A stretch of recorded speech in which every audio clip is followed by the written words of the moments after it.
It's a cauldron. It's more or less like a boiling pot filled with African herbs.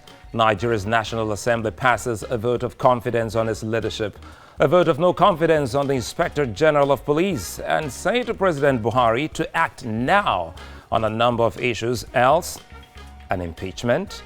While that was on, President Buhari meets his service chiefs. That's one smell many hate. What do you smell? Muddy food market on a rainy day, busy kitchens, so many cooks, broken china, too much spice or even less. What do you get? Mixed up aroma. Still we hunger. Hunger for what? TikTok goes the election timetable. It's 39 days to the governorship election in Ekiti State and 110 days to that of Osun State, 255 days to the 2019 general elections. We just can't wait.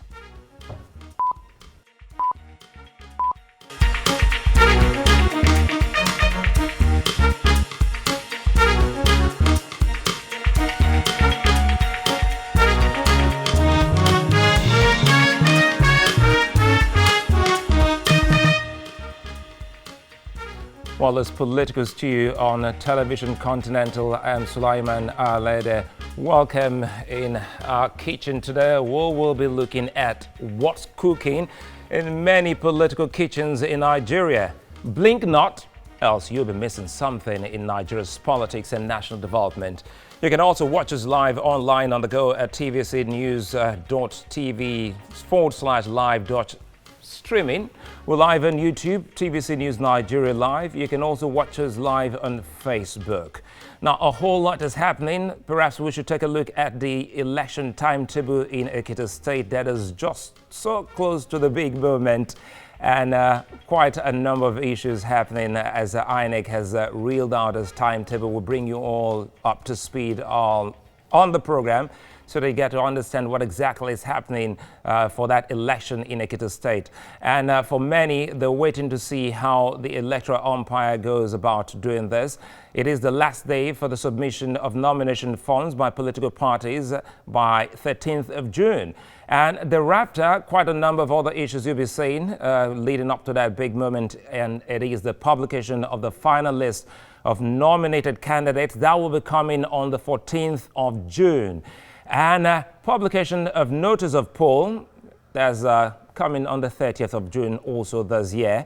And when we leave that, what else do you see?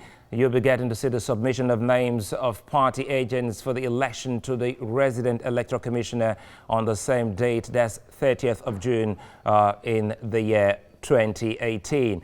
The last day for campaigns, usually 2 days before the big moment. So 12th July is the windows that will be shut against those who still think that they have more time to campaign before that big moment.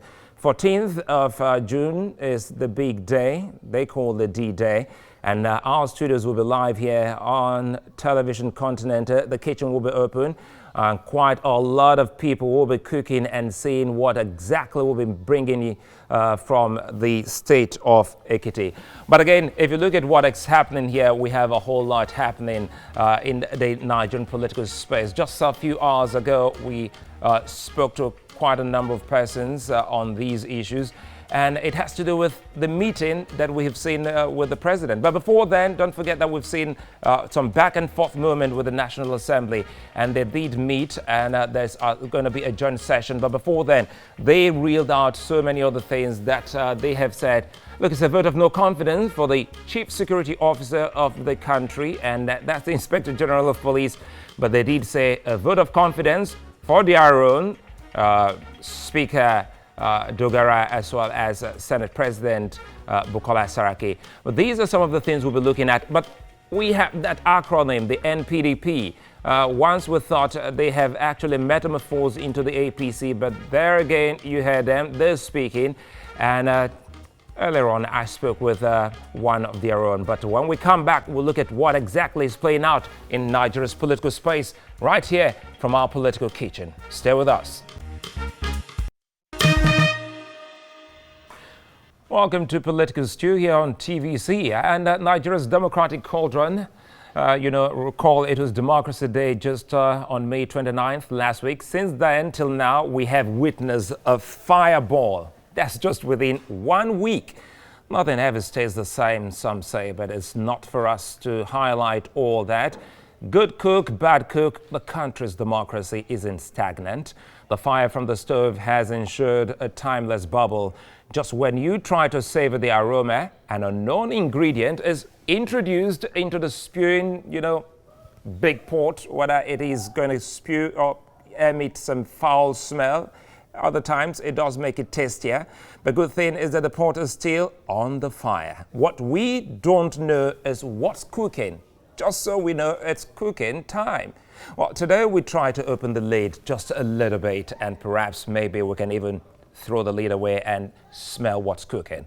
It's our focus tonight on Political Stew. Joining us is one of Nigeria's and Africa's leading voices and a professor of international law, Professor Akin Oyebode.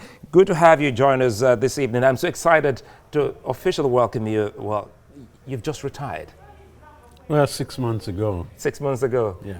I must say congratulations and wish you the very best. Thank you very much. I recall in 2015, I have to go back to 2015, I had the rare privilege of sharing the studios with you where we were talking about elections, and on the day that the results came out, you and I were still live on set on that day. The kind of joy and excitement, in all of us in the studios on that day that Nigeria had a change of guard peacefully, do you still have that kind of feeling, looking at what has transpired in the last 3 years?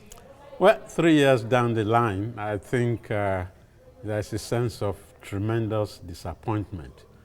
The hopes were raised so high, and apparently the incoming government could not live up to its billing. People wanted change, and change was in the air. But at the end of the day, little of the change is seen. Of course, there are sporadic changes that have occurred, but in terms of a radical transformation of the political landscape and the social environment, I'm afraid we did not get it.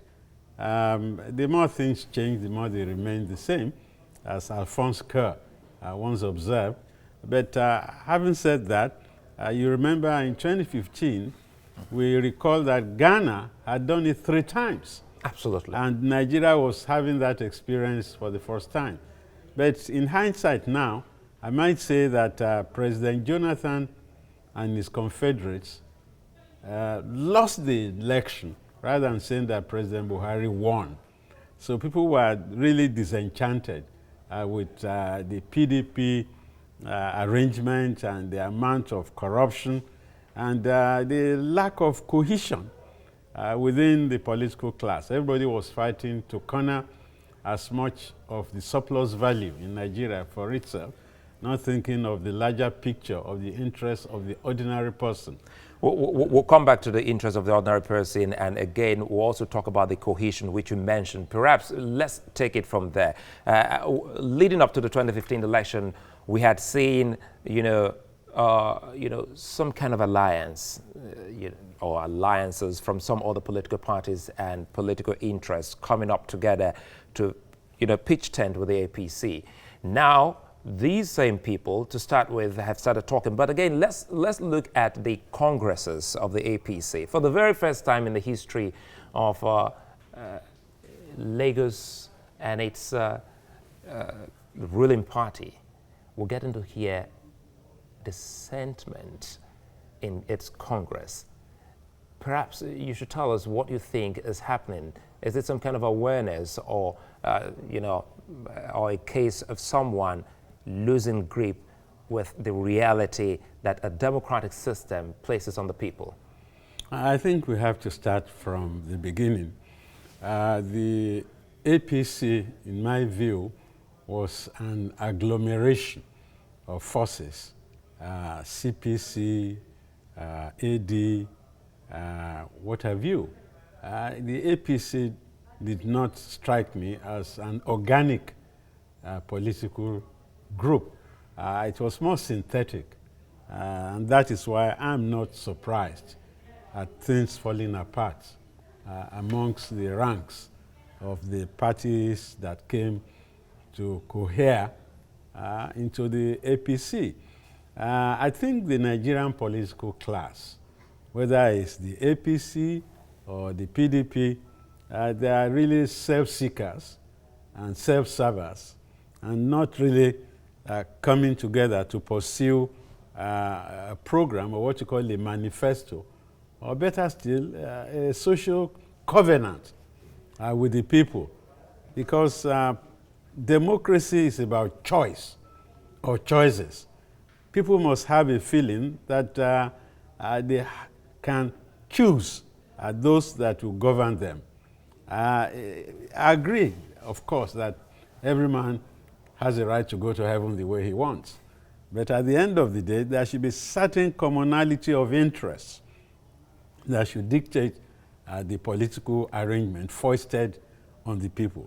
So the notion of a social contract or a covenant is still to be imbibed by the Nigerian political class. As I said, they are just seeking their own interests, and they are not actuated by the interests of the preponderant majority of the people. You know, now talking about all of that for the first time, we're getting to hear in 3 years the NPDP, one of the forces that came to join the APC, is speaking, and they did say that they have been more or less like what you say, that they have been shortchanged, they are relegated, and they are not, in the scheme of things. Do you still think that that's some kind of selfish talk from the NPDP within the APC? Well, I think it smacks of not getting what they anticipated. They came on board with certain expectations, and it seems that those expectations have not been realized, and that is why they are revising their choice. And I think they are asking for inclusion, for their interest to be factored into the APC framework. And if they are going to lose out, I think they are holding some Damocles sword on the APC. Shape up or shape out. They're saying, look, if you can't give us what we really deserve, then we have the right to alter the arrangement by going back to the vomit that they were escaping from. It just shows the venality of Nigerian politicians, the lack of principles, the opportunism, and even the Machiavellian tendencies amongst Nigerian politicians.